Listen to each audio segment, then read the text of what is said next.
The rain in Jiangcheng had been relentless these past few days. When Zephyr returned home, water dripped steadily from his umbrella, forming a small, reflective pool on the hardwood floor. As always, I had a dry towel ready.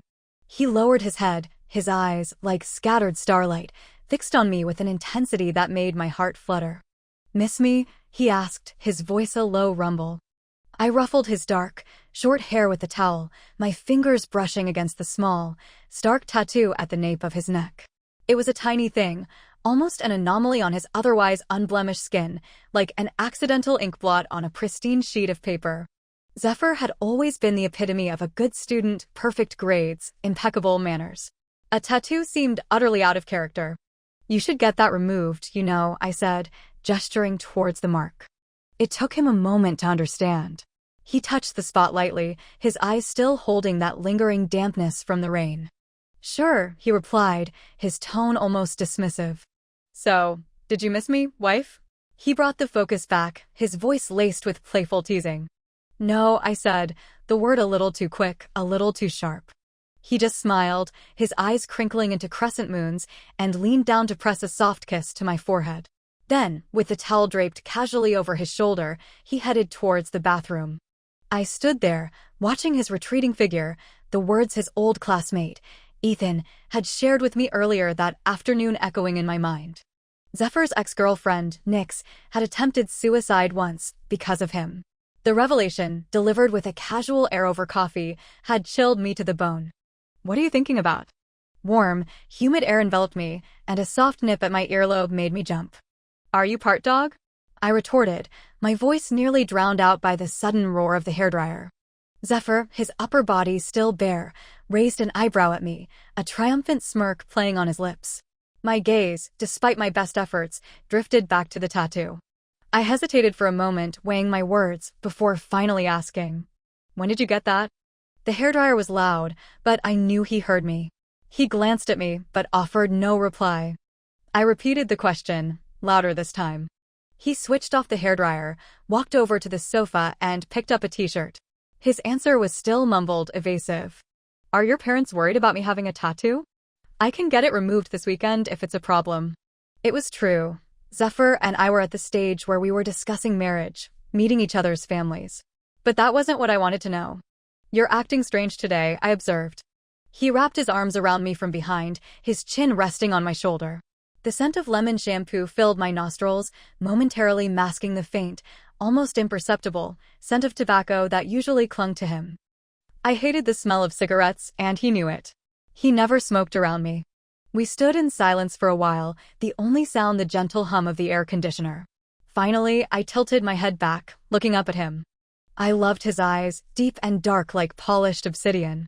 I could see my own reflection clearly in them, and then he lowered his head and kissed me. Our breaths mingled, a subtle, intoxicating intimacy building in the air.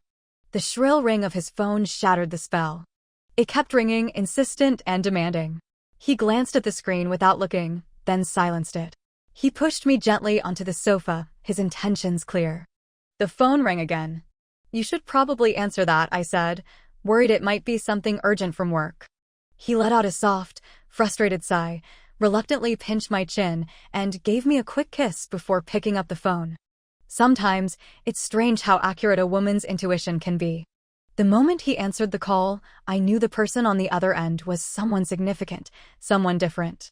Even though his face instantly turned cold, even though he wore an expression of scorn I had never seen before. The person on the other end seemed to be talking nonstop, a torrent of words. He listened in silence, then uttered a single, curt word, "Fuck off." He hung up, his eyes downcast, and the ensuing silence was so heavy, so charged, that I didn't know what to say. "Get some sleep," he said finally, his voice unusually soft. He reached out and gently ruffled my hair, then headed towards the balcony. That meant he was going to smoke. He probably didn't know that I watched him for a long time after that, through the glass of the balcony door. The red glow of the cigarette tip flickered in the darkness, casting a faint, dancing light on his lean figure as he leaned against the railing. The city lights blazed in the distance, a vibrant tapestry of human activity. I estimated he was nearing the bottom of his pack when I finally turned and went back to the bedroom. He came in a few minutes later. He seemed to lean over me, close. I opened my eyes and looked at him. He was so near, the warm yellow light of the bedside lamp softening his sharp features. His eyes, usually so dark, now seemed to reflect the amber glow, like a sunset on a tranquil sea. Still awake. His voice was a little hoarse, huskier than usual, making it sound strangely sensual. You smell like smoke, Zephyr. Does it bother you? He seemed to sniff the air, then moved away from me slightly. I nodded, and he looked at me silently, his eyes downcast. Do you want me to stay tonight? It was a strange question, one he wouldn't normally ask. I tried to attribute it to his concern that the smell of smoke might bother me. But another thought, a darker, more insidious suspicion, was screaming at the back of my mind, putting me on high alert. Hesitantly, I said no. There was a long, heavy silence. Okay, he said finally, his voice gentle, controlled. I couldn't decipher the emotion in his tone, but a sudden, inexplicable emptiness opened up inside me. He switched off the light without hesitation, plunging the room into complete darkness. My heart sank with his every step. He paused at the doorway. When he closed the door, he took the last sliver of light with him. The next morning, neither of us showed any outward signs of the previous night's tension. The only unusual thing was that I, a notorious late sleeper, woke up early, and Zephyr, who had returned from his morning run, hadn't brought back breakfast. He seemed startled to find me awake, pausing for a moment before ruffling my hair. Why are you up so early? Couldn't sleep, I replied, looking up at him. He still carried the cool freshness of the morning air, his eyes clear and focused as he looked at me. What do you want to eat? Noodles. With an egg, he added, completing my usual order. Yes, everything seemed normal. He even pinched my cheek playfully before heading to the kitchen. But I couldn't understand the rising tide of fear that was swelling within me. His phone vibrated constantly on the table. I was about to call him, but then I saw the number on the screen and froze. My memory isn't usually that sharp, but I was certain it was the same number as the call from the previous night.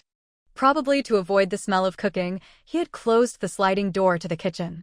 I glanced at it a few times, then pressed the answer button. Zephyr, are you seriously hanging up on me? A demanding, yet surprisingly melodious, voice filled the speaker. I was momentarily stunned. Haughty yet strangely graceful, that was the first impression Nix gave me, and it never changed. I'm his girlfriend, I said into the phone, trying to make my voice sound as assertive as possible. Huh. An exaggerated, almost theatrical, sound of disbelief. What kind of girlfriend are you supposed to be? Then, a burst of silvery laughter. I could tell she genuinely looked down on me, genuinely considered me beneath her. That's hilarious, haha. You say you're his girlfriend, but do you even know that he and I didn't hear the rest. Because a hand, appearing seemingly out of nowhere from behind me, had pressed the end call button. Zephyr moved so silently. Another long, heavy silence descended until he spoke, his voice low and hoarse. What did you hear? I didn't know how to answer him. I didn't know what kind of memories he shared with that woman. But, almost against my will, I blurted out. The tattoo on your neck, it's her initials, isn't it? He seemed to freeze completely. I didn't want to see him look so lost, so bewildered. It meant he was remembering something that had stirred his emotions. He turned and walked towards the front door. Where are you going? I called out, taking a few steps after him. I admit I panicked. It was strange, he had always been so good to me, yet I always felt like I was on the verge of losing him. The light from outside illuminated his silhouette. I'm going to get it removed, he said, his voice low and filled with a profound sadness. You don't like it? I felt like Zephyr was being extra careful around me since then. The tattoo removal was supposed to be even more painful. The first time, he had only partial removal of the tattoo. A layer of fine scabs formed over the area, making it even more noticeable than before. I knew something had shifted between us, subtly but irrevocably. It was something unspoken, yet understood by both of us. He came home less often, and his phone was no longer something I could casually pick up. I didn't know what he was doing, but I knew I was slowly losing him. He was being stolen away by someone else. His increasing gentleness and indulgence towards me, I feared, stemmed from one emotion. Guilt. That day, Zephyr came home very late. He carried the distinctive chill of late autumn, and he looked exhausted, his brow furrowed.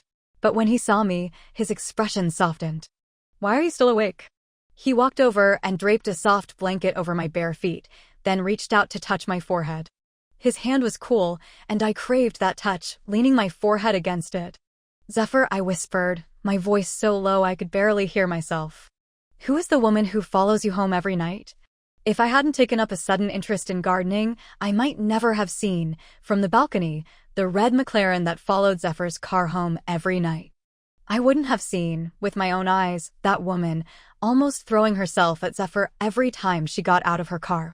He was silent for a moment, then removed his hand from my forehead. "If I told you I couldn't shake her off, would you believe me?" I clenched the blanket tightly in my hands, looking up into his eyes. She's your ex-girlfriend, right?" "Yes." His answer was straightforward, unequivocal. "Do you still love her?" "I hate her." "Hate? How deep, how unforgettable must the feeling be for Zephyr to say the word hate?" I bit my lip, looking at him. "Yes, that's just the way I am.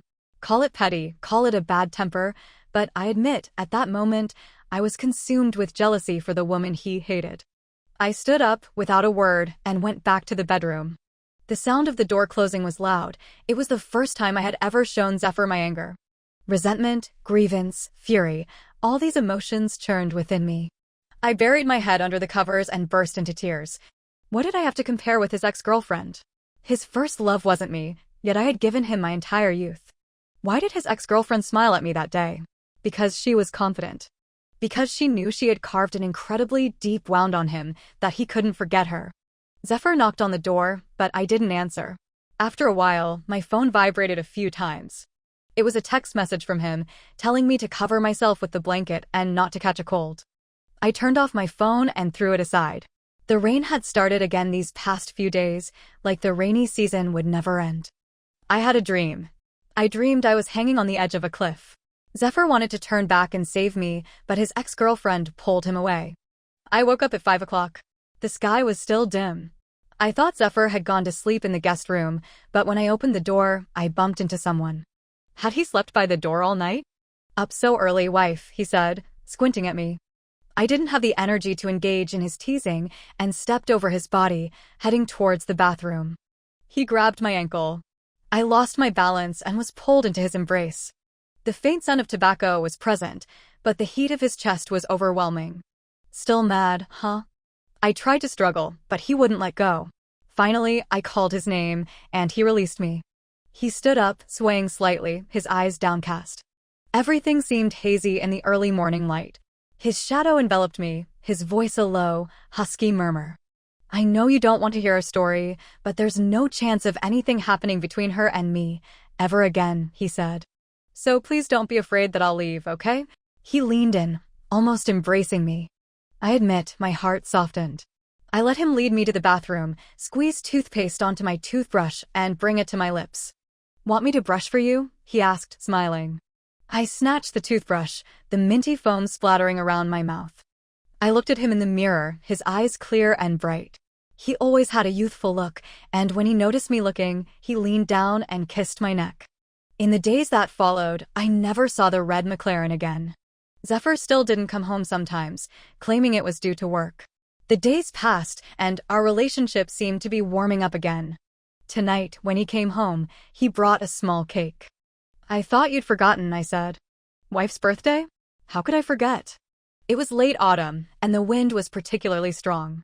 He lowered his head, letting me loosen his tie, his voice light and teasing. There was a line of crooked writing on the cake, saying, "Happy birthday, wife." "It's so ugly. Did you write this yourself?" "Don't be so picky, make a wish." He turned off the lights, leaving only the flickering glow of the candles. I didn't usually believe in this kind of thing, but looking at the person across from me, I couldn't help but feel a tug at my heartstrings. After I blew out the candles, a torrential downpour began outside. He juggled the paper plate in his hands for a while before finally using it to serve the cut cake. "Blueberry, strawberry, mango, which one do you want?" His cake-cutting skills were terrible, and the cake itself didn't look very appealing. I couldn't help but ask, "Did you make all of this yourself?" He hummed in response, a soft, almost ticklish sound. No wonder he had been coming home late recently. I was about to take a bite, curious about what he had managed to create, when the doorbell started ringing frantically. It was being pressed repeatedly with short, sharp bursts of knocking. I frowned and yanked open the door. Standing outside was a woman drenched from head to toe, her face almost deathly pale, but her features strikingly vivid. She wasn't wearing any makeup, her face completely bare, yet there wasn't a trace of dishevelment about her. Zephyr, are you there? It's raining so hard outside. Can I come in and sit for a while? She looked past me, into the house, as if she couldn't see me, and even tried to step inside. I pushed her back. Who are you? Nyx, Zephyr's girlfriend. She smiled brightly at me, until Zephyr emerged from behind me, his face cold. Oh, ex-girlfriend, I mean. Please leave, now, I raised my voice. But her expression shifted seamlessly between arrogant and pitiful, her eyes fixed on the person behind me. But it's raining so hard outside, and I have a stomach condition. Then you should. Let her in. The rain was so loud, yet I heard Zephyr's voice so clearly. I turned to look at him, unable to believe he could say that so easily. What did you say? He said to let me in. Are you deaf, lady? Nyx brushed past me cheerfully, bumping into me. The dripping rainwater splattered on the floor I had just mopped, and for a moment, I felt my blood rush to my head. Why are you letting her in? I tried to raise my voice, but I found it trembling, almost breaking into a sob. Meanwhile, that woman was still smiling. She does have a stomach condition. She can't be out in the rain. The house wasn't well lit, so I couldn't see Zephyr's expression clearly. But he stood there, right in front of me, unmoving. The simple words of explanation clearly showed where he stood. Her health has always been fragile. Just think of it as taking in an innocent stranger, okay? It was crystal clear who he was siding with. I opened my mouth, not knowing what to say. The rain outside seemed to be growing heavier, and a sudden surge of bitterness almost took my breath away. But Nyx continued to fan the flames. I stared at him, stunned. He lowered his eyes. The light shone on him. He didn't back down. I understood. He hated her. He had broken up with her years ago. I was standing right in front of him. But he was going to protect her, no matter what. Fine, I'm healthy, so I'll go out in the rain, I said, biting my lip, each word forced out. That day, I ran out into the rain without a second thought. He called my name from behind, and then Nyx's voice, louder, telling him not to go. The raindrops pounded heavily on my skin, carried by the autumn wind, rushing into my collar. The only sound was the cacophony of the rain. I stopped. The streetlights cast a hazy glow. He didn't follow me. I suddenly remembered that I hadn't eaten the cake. Perfect, he could share it with Nyx, half and half. The giant display screen of the shopping mall showed a dazzling array of images. I looked up and saw what appeared to be a couple taking wedding photos in the night scene. But a heavy downpour had ruined everything. The bride and groom, dressed in a wedding gown and suit, stood under the eaves, taking shelter from the rain.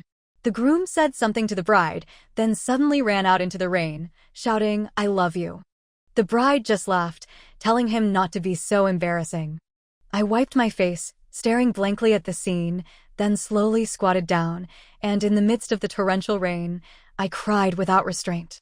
We are all alone in this world, walking our own paths. I thought I wouldn't be so lost if I found him, but I didn't know that the person he wouldn't give up on was never me. The phone in my pocket vibrated constantly, but I didn't answer. When I had cried enough and stood up, I felt dizzy, like the world was spinning. I felt awful, my stomach churning. I leaned against the wall and vomited everything I could. A gust of cold wind then swept past, making me shiver. But for adults, the thrill of revenge is often followed by regret for mistreating one's body. I took a taxi to the hospital, registered, got in 4 drip, and sat in the crowded infusion hall in the middle of the night. A kind nurse gave me a towel to wipe myself. Actually, the hospital always seems to be a busy place. As I was carried past on a stretcher, or suddenly heard the sound of someone bursting into tears, I felt a wave of sadness wash over me, for no apparent reason. Why am I always alone? Why am I not worthy of his love? Why, even though I'm his girlfriend, can he so naturally stand in front of another woman? I think I fell asleep crying. When I woke up, the 4 drip in my hand was still running. There was a person standing in front of me. I thought I was seeing things, but it was actually him. Have a fever? He reached out and touched my forehead. I avoided his touch. Why are you here? I asked him. He didn't answer my question, but instead looked at me silently, his gaze fixed on me. His shadow almost enveloped me. I couldn't see anything in the depths of his dark eyes. I snatched the paper from his hand. It was the medical report. Stomach bleeding. The patient's name was Nix. Oh, so Mr. Zephyr came to accompany his ex-girlfriend. I handed the report back to him, forcefully suppressing the urge to crumple it in my hands. Go and be with your ex-girlfriend. What did you call me? He stood in front of me, unmoving, his voice strained. It was the first time I had ever seen him flustered. Say that again? I stared at him and said, word by word. Mr. Zephyr, now, she can be your current girlfriend, too. What do you mean? He probably wanted to grab my shoulder, but he stopped abruptly when he saw the swaying 4 bottle. I admired that his eyes were still bright, that he could still hold me back when he wanted to. I'm saying, let's break up. I never thought I would be the one to say those words. No, I should have thought about it. Ever since that phone call, something had been happening, subtly but surely. Actually, on countless nights, while watering my newly bought hyacinths, I knew he was drifting away from me. He would be taken away by that woman who could stir all his thoughts with just a single sentence, not me. I had just been by his side for so long that he thought he had fallen in love with me. I'm not breaking up with you, he said softly. His eyes were downcast, as if I was the only thing he could see. I couldn't deny that it was easy to get lost in that gaze, nor could I deny that perhaps I still craved his warmth. But, Zephyr, the last bottle of medicine was finished. I pulled out the needle and pressed the tape. Today, I came to the hospital alone. And you came with her. I took a year-long leave of absence and wanted to go back to my hometown. Before leaving, I had to move into a new rental apartment. I figured out a day when he wouldn't be home and secretly went back to our old place. I had blocked him on everything and didn't want to see him again, but as it turned out, what you fear is what you get. The 1-meter-tall teddy bear was a birthday present from my best friend. It was a bit difficult for me to carry, and when I reached the door, someone suddenly gave it a push. Where are you going? He stood by the door and asked me, his eyes dark and unreadable. I rented a new apartment. Sharing? Yes. Utilities included? Yes. How's the landlord? Good. How many people living there? Male or female? Zephyr, are you done? I pushed him, stuffing the bear into his arms. He squeezed the bear's paw and blocked my way. You're even taking this bear, you might as well take me too. Do you think this is funny, Zephyr? I stared at him, and he dropped his playful expression. I rarely saw him look at someone so seriously, his eyes filled with a dark cloud. He took a step towards me, and I was forced into a corner of the stairs. Are you afraid of me? He suddenly laughed. Yes, I'm afraid of you, okay? This time, I met his gaze directly. Yes, I don't know your story. Hate, you say it so nicely you hate her. How thoughtful of you, Zephyr, to hate her so much that you had to take her to the hospital. What about me? Do you know that when you went on a business trip to Lenzhou, I had acute gastroenteritis and had to take a taxi to the hospital myself? Because I was afraid you were busy with work, I didn't dare tell you. I was really afraid you'd rush back, Zephyr. What did I get in return? I got you taking her to the hospital in the middle of the night, didn't I? I got you letting her into our home because you were afraid she'd get wet in the rain, didn't I? She's in poor health and I'm super strong, right? I wanted to force a smile, but I couldn't manage it. By the end, my voice was hoarse. Me, I can get caught in the rain, catch a cold, and I'll be fine the next day. I don't need your concern anymore. I didn't even get to taste the cake. Perfect, you can make one for her next year, just change the name. I hope you make it better more. Stop it, he suddenly pushed me against the wall. I thought it would hurt, but he put his hand behind my head to cushion the impact. He probably wanted to kiss me, but I desperately avoided it. He stopped just inches from my lips. Our breaths could easily mingle, but I could no longer be moved. Yes, I just couldn't accept that someone else held more weight in his heart. Petty or jealous, whatever. He stared at me intently, his eyes filled with a chaotic darkness. I didn't understand what he was angry about, but his obsessive behavior made him incomprehensible to me. I don't want to hear this, he said. His eyes dropped, and the hand holding my wrist didn't loosen. Return the rent. His voice was soft and husky, as if he was desperately suppressing some urge, yet trying to coax me gently. Okay. No, Zephyr. After what seemed like an eternity of silence, I finally found my voice. I pushed him away, and this time he let go. He was always a proud person, I knew that. Coming to try and win me back once was probably the most he would ever concede. But some things, once seen, cannot be unseen. Once discovered, cannot be undiscovered. Like the tattoo on the back of his neck, the laser had faded it, but the mottled mark still remained. That woman had left such a deep mark on his body. I cared. I couldn't forget it, that's all. It had been a while since I'd been back to my hometown. The old blue-gray bricks and tiles, the misty rain, the suitcase rumbling over the cobblestone streets, it all created the same, unsettlingly familiar, cacophony. Yo, you're back. The TV was blaring inside, the distorted perspective of some reality show depicting increasingly bizarre family disputes. My father sat in front of the TV, clearly not expecting me to return at this time. I ignored him, heading straight for my room and threw myself onto the bed. The bedding seemed freshly washed. He was always so meticulous about cleanliness, even though I wasn't home often. He would still take my blankets out to air in the sun every few days. These past few days, I couldn't quite put my finger on what I was feeling. I'd been staying with a friend temporarily, and when I returned from my hometown, I should be able to move into my new rental. A large sum of money had mysteriously appeared in my bank account. I didn't need to guess who had sent it. I returned it in full. I didn't want to be indebted to him. I kept dreaming of him these past few days. Sometimes, I'd wake up in the middle of the night, and the absence of someone beside me would leave me disoriented for a while. People don't change that easily, and my love for him had become almost an ingrained habit. But love is one thing, not looking back is probably another. My thoughts weren't clear, not that rational. Even though we had been planning to get married, we had still said goodbye. He still had that nix in his heart, I knew it, and every time I thought about it, I clenched my teeth in hatred. The sunset in the town seemed to spread a more lingering redness than in the city. When I woke up, a sea of golden light was scattered across the fading sun. The autumn wind stirred, and the smell of cooking from every household drifted one by one into my nostrils. "Are you eating?" My father knocked on the door. I opened the door and walked out. A table full of food, all my favorites. I just went out to buy fish. Hey, talk about a coincidence. It was the last one, and the fishmonger gave me a discount. My father sat at the dining table, legs crossed, poured himself a full glass of white wine, and toasted to the empty air. I ate a few mouthfuls of rice, mumbling to him, "Don't drink so much. The doctor said last time you had cirrhosis of the liver." I know my limits. "Daughter, why are you back? Can't I come and see you? Give it a rest. You wouldn't fly back to see this old man unless there was something important. Did you get fired?" "No." "Did you have a falling out with your friends?" "No." "Broke up?" I paused, grabbed a piece of fish, and started shoveling rice into my mouth.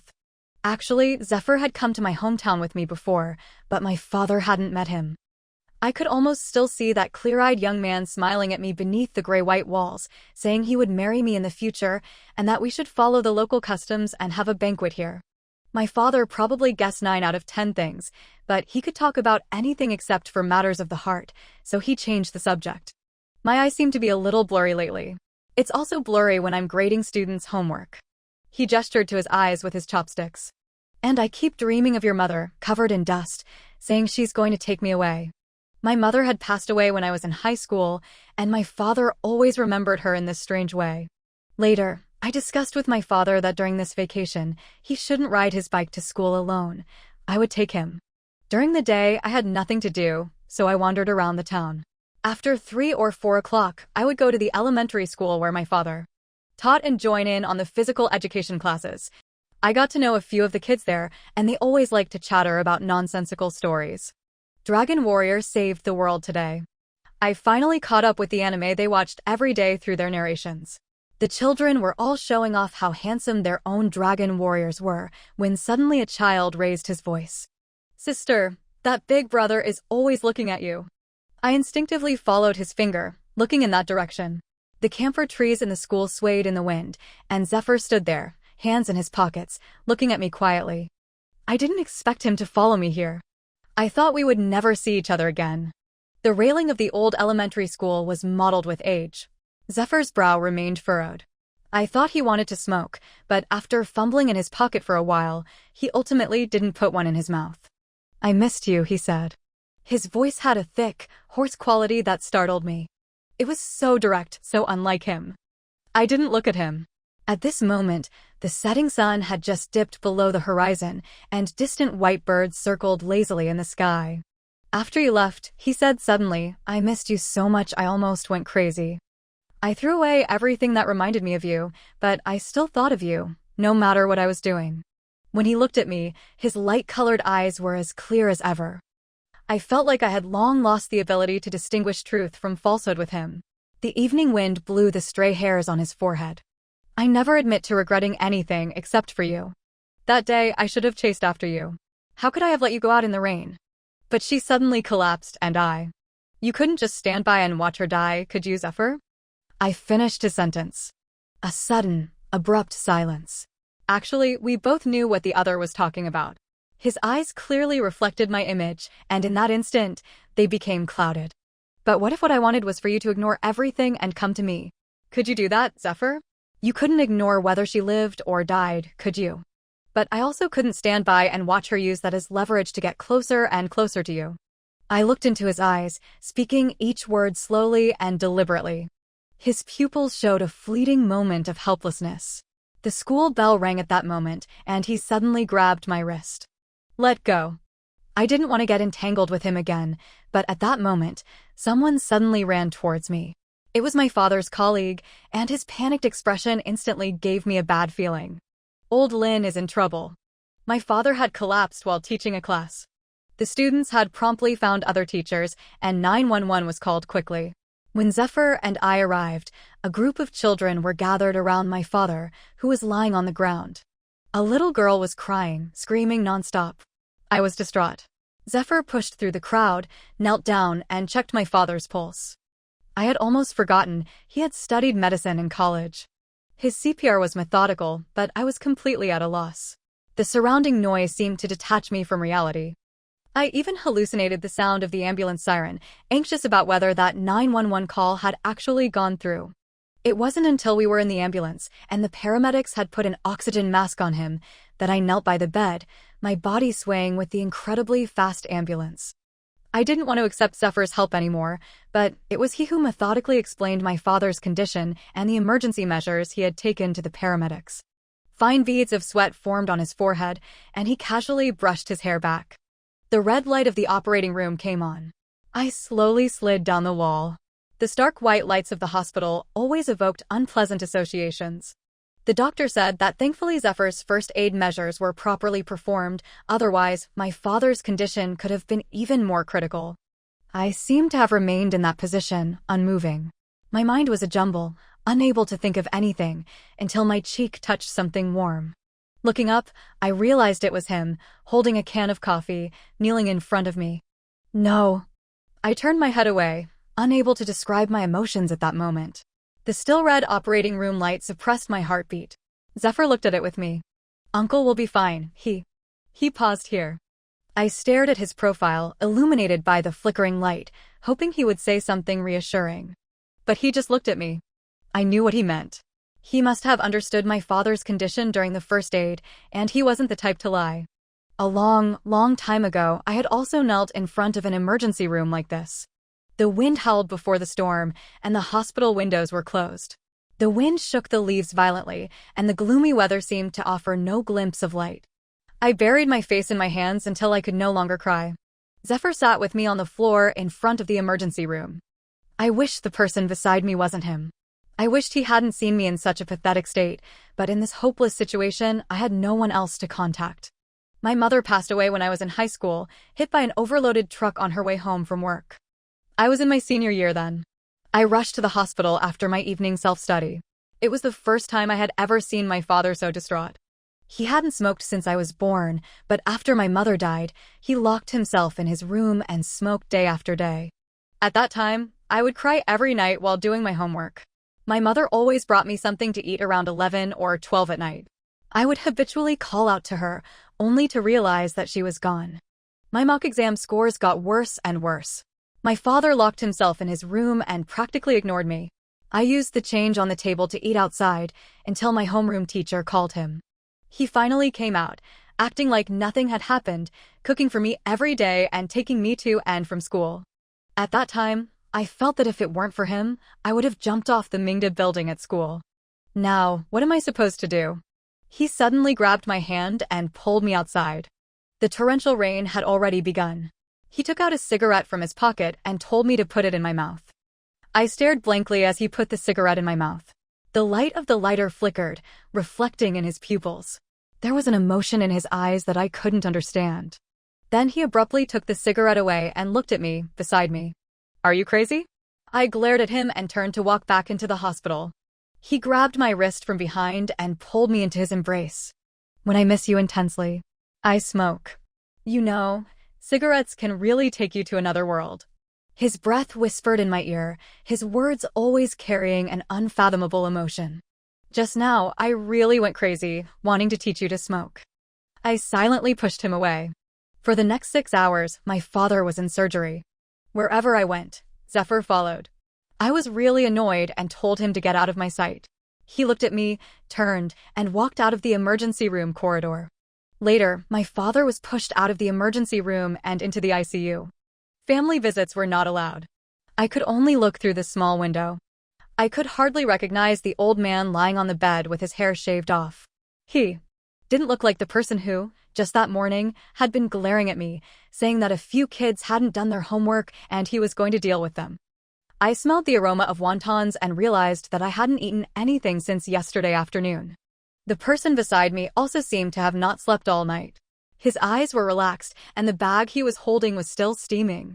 He seemed to sense my resistance, sighed softly, and softened his tone. Eat this and I'll leave. My father never woke up. Luckily, our family wasn't short of money. Some distant relatives, upon learning of the situation, came to visit him.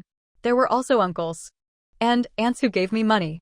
Those pitying gazes always made me feel like I was back in the days when my mother had just passed away. Zephyr always brought me food when I was at my hungriest. I had to take care of my father and had to quit my job, but he didn't. He should have been so busy that he didn't have time to care about me, his ex-girlfriend. We didn't talk much when we were together, and now we were completely silent. Most of the time, he watched me eat in silence. I was physically and mentally exhausted and really didn't want to bother with what he was trying to do. Do you have any money left? His pale knuckles gripped the umbrella handle. He lowered his head and asked me softly. His shadow was sparse. It had been damp weather these past few days. I didn't answer him, but looked out the window. Actually, I no longer knew what my chaotic mind could hold. I just didn't want to answer his question. The umbrella swayed in my line of sight. He insisted on reminding me of his presence. Even if I'm out of money, I won't ask you for it. I'll sell a kidney. Who said I'd give it to you? He smiled and knelt in front of me. Borrow it. You'll have to pay it back, okay? I'm right here in front of you. You don't have to give up something unequal for money. His eyes, when unmoving, were like a clear sky. I had fallen into those eyes before. He was a liar. Zephyr, don't you know we broke up? He remained silent, as always, as if he couldn't hear me. That period was the most difficult time of my life. My father never came out of the ICU. The doctor's expression grew more serious every day, and I felt like I was watching him slowly fade away. One day, I even caught myself staring at the fruit knife on the table, holding it to my wrist. It was the family member of a patient in the next bed who suddenly shouted at me. Zephyr knew when he came back. He silently put away the knives on the table, as if nothing had happened. He would go home at night, but that night he didn't leave. Around 3 or 4 in the morning, he suddenly pressed his forehead against my wrist. At least, I don't want you to die.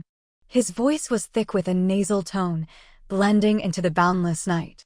I didn't dare touch his emotions. That day was my father's last surgery. He still didn't open his eyes to look at me, no matter how much I called him. He always said he dreamed of my mother, dreamed of my mother. Maybe he really dreamed of her, and he didn't want to wake up. I sat at the door of the operating room, my mind unable to focus.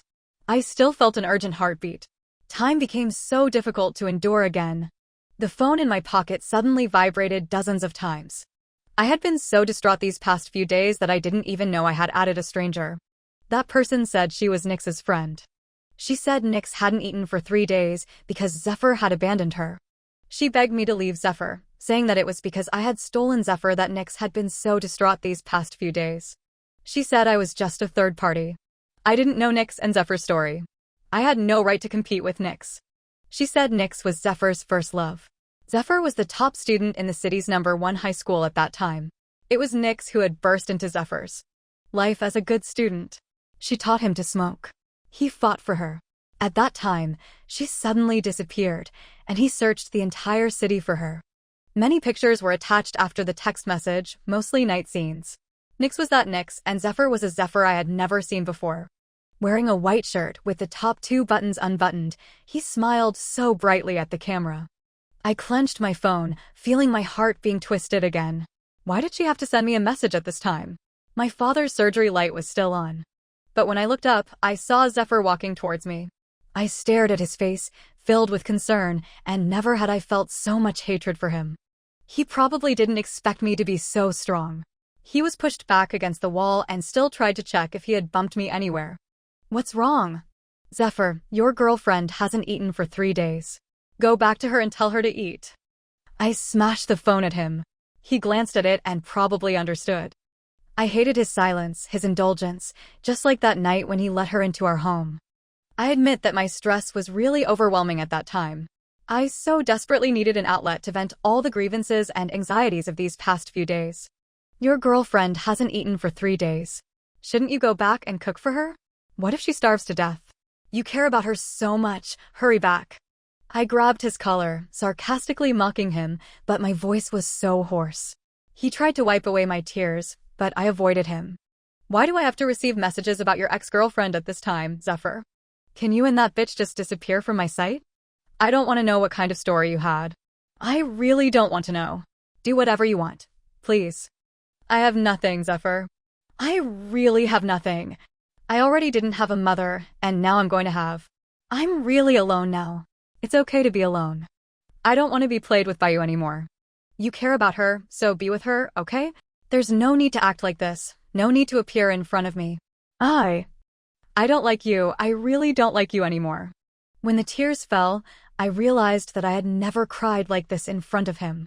He used to say that he liked my eyes when I smiled, so when I was upset, I would hide under the covers and cry alone. Actually, a long, long time ago, I knew he was treating me as a substitute for his ex-girlfriend. But I liked him. He had me in his eyes, so I stayed by his side. I even thought about what kind of wedding dress I should wear and where we should go on our honeymoon. But perhaps I overstepped. I wanted to possess him. I wanted him to belong to me alone. I wanted him to chase after me in that heavy rain, but he didn't. He had once searched the entire city for another girl, and he also left me alone in the heavy rain in the early morning for that girl. Later, loud noises were not allowed in the hospital, and Zephyr was asked to leave. Later, my father did not survive the surgery. When he was pushed out, a white cloth covered his face. The words in front of me were so blurry that I couldn't see them clearly. It took me a long time to realize that it was my hand holding the notice that was shaking. Yes, I had thought about the time when my father would leave me. During the days he was in the ICU, I thought about it constantly, but when some things happen, people are always too stubborn to believe it. I listened numbly to the doctor's instructions. He asked me if I had any other family members who could be present. I shook my head. They asked me if I wanted to see the body again. I stared at the white cloth and shook my head again. I was afraid that if I saw his face again, I would think of him again, of the morning when I saw him off. He had the dew of the early morning on his brow, walking in front of me, breaking through the smoke of the small town as always. Zephyr was secretly helping me with the funeral arrangements. There were many mourners, at least he had been a teacher. I was busy receiving guests, so I was rushed, but at night I seemed to see something that reminded me of him. I remembered the kite he took me to fly when I was a child, the tiny pig made of small strips of paper. Once it flew far, far away. He had always lived a simple life. If I hadn't come back, why would he have made such a big meal? That day he said the fish was the last one left by the fishmonger, wasn't it because he saw that I was back and rushed to buy it? On the 4th day after my father passed away, Zephyr came too. I didn't know how to look at him. It seemed like only a few months had passed, but it had completely separated us. Zephyr wore a black trench coat, lowered his head to enter the morning hall, and we just looked at each other silently. My condolences. His voice always evoked the deepest emotions in my heart. Go away. The sunset fell into the gray edge of the city. I lowered my head, not looking at him. At this time, the town was silent. The mourners had mostly visited. He stood in front of me, his shadow covering me. If you want to cry, then cry. It seemed like a deliberate attempt to stir up emotions, or perhaps it was unintentional. His words were always soft and low, tugging at my heart, demanding that I speak. I had been in a daze these past few days. I thought I was calm. I thought I could accept losing someone, but because of his provocation, all my efforts were in vain. My father's portrait was his favorite photo when he was alive. He took it and called me to show off, telling me to go to that photo studio next time. But I don't know when, the color photo turned black and white, and the phone call on my phone would never come again. I never thought I would cry so hysterically. Zephyr sat beside me, listening to me cry. As I cried, I thought of him and vented all my anger on him. You're not a good person either. I turned and glared at him, but he forcefully pulled me into his embrace. I struggled, but his hand held my waist, and his chin rested on the top of my head. Yeah. Let go of me, Zephyr. He didn't move, still holding me tightly in his arms. I wiped all my tears on his trench coat, and he didn't care. After a long time, he looked down at me. He seemed stunned when he saw the anger in my eyes. If I had chased after you that day, would you not hate me so much? I didn't answer him. The wind blew, bringing with it the rustling of fallen leaves. He let go of me and reached out to smooth my hair. That day, the sunset had just sunk into the shimmering lake in the distance. His eyes were filled with panic and helplessness, and he gripped my shoulders. Do you really not want me anymore? Fading into the light of the distant sky, it took me a long time to find my voice. You were the one who didn't want me first, Zephyr. Later, I went to another city to work, moving between several companies, and finally settled down near the end of the year. Actually, people's ability to heal is very strong. I finally stopped falling into sadness frequently in my day-to-day work. In the end, it was probably like reliving the time when my mother passed away. My old friend said that I had changed a lot. Yes, I used to always wear bright, cheerful sweaters, but now I liked long black dresses, and I grew my hair long and put it up, revealing a section of my neck. I became more and more adept at dealing with clients and gradually became the boss's right-hand man. I once drank so much in the middle of the night that I couldn't vomit anymore. I looked up and saw in the glass the little girl who used to say to Zephyr, "As long as I don't drink, no one can force me." Later, I found out that I got promoted not because of how strong my personal abilities were. I thought I could avoid drinking parties if I wanted to, not because of my strong personality. It was just that Zephyr had given them a heads up before. No one dared to bully me. I learned to smoke. I don't know when it started. It seemed like all the men around me were smoking, or maybe one day someone handed me a cigarette and I didn't refuse. I just felt that when a cigarette was lit in my fingertips, I could always temporarily forget something. When the smoke filled the air, I could be temporarily blind for a while. I used to hate the mundane, and what I yearned for was to take care of the pot of flowers on the balcony. Now it seems to be the same, but I smoked every day, or maybe one day I drank too much alcohol and came home and watered it too much at once, and it died. That day, I looked at it and cried for a long time. Later, I changed to a new house, bought a new car, and slowly decorated that house. When it was finished, I sat in the empty living room and suddenly realized that I didn't even have the chance to make a phone call and say, "Mom and Dad, come and see my new house." The balcony of the new home was very large. I lay on the balcony and always wondered if two of the stars in the sky were them. My father said, "Look how promising our daughter is," and my mother said, "What's the use of such a big house?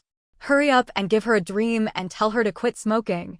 So sometimes I don't even dare to look at the stars. I'm afraid that if I look at them, my nose will start to sting. Today, there was a big client. I didn't know until I arrived at the restaurant that the big client was Zephyr.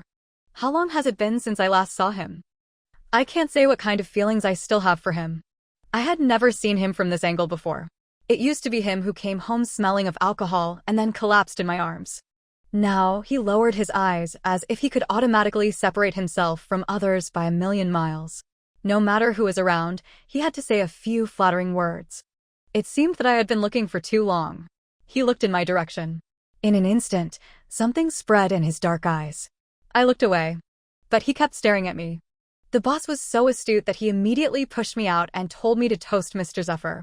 I had to fill the glass with white wine, hold it in front of him, and put on a perfect smile. "Mr. Zephyr, as you please." He just kept looking at me, then suddenly turned his head away and never looked at me again. Without me having anything more to do there, I happily retreated to a corner, wondering if I should buy another pot of flowers to raise. I don't know if it was my imagination, but Zephyr drank a little too much today, one glass after another. He drank whenever someone toasted him. Forget it, maybe he likes to drink. In the latter half of the banquet, I had a craving for a cigarette. I left the private room and came to a small courtyard, put the cigarette in my mouth, and turned on the lighter. Fragmentary sparks ignited on the slender lady's cigarette. The smell of mint and tobacco rushed into my nasal cavity. Before I could take a puff, the cigarette was taken away. "What are you doing?" I tried to grab it, but he was one step ahead of me and extinguished the cigarette on the wall. I looked up at him. I would probably never forget the profound contours of the person in front of me. Wearing makeup? His thumb brushed over the corner of my mouth. I dodged. "Don't touch me, Mr. Zephyr." He gave a faint smile, pushed me closer to the wall. His dark eyes seemed to hide a lurking beast. "Smoking? When did you learn? Is it any of your business?" I looked up at him and realized that he was more flustered than I thought. His ears were a little red, as if he was tipsy. "I knew today that I would be seeing you." He leaned in close to me, talking to me. "I regret it. I didn't protect you. What are those people, daring to make you toast them? Which bastard taught you to smoke? Tell me." I pushed him away, and he stood there, staring at me blankly. "Is Mr. Zephyr finished? If you're finished, I'll be going." "Don't go," he said. It was like a meaningless sentence. At this point, neither of us could think of any possibility of returning to 4 years ago. The starlit path was ahead, and my story with him had long since dissipated in that heavy rain. Epilogue. One day, I found something wrapped in paper in my bag. It seemed that he had put it there without me noticing. I had never discovered it. Inside was a diamond ring, and a date was written on the paper. It was my birthday. He had hidden that ring in the cake, wanting to propose to me. But I walked into the heavy rain, and he didn't chase after me. He never chased after me again.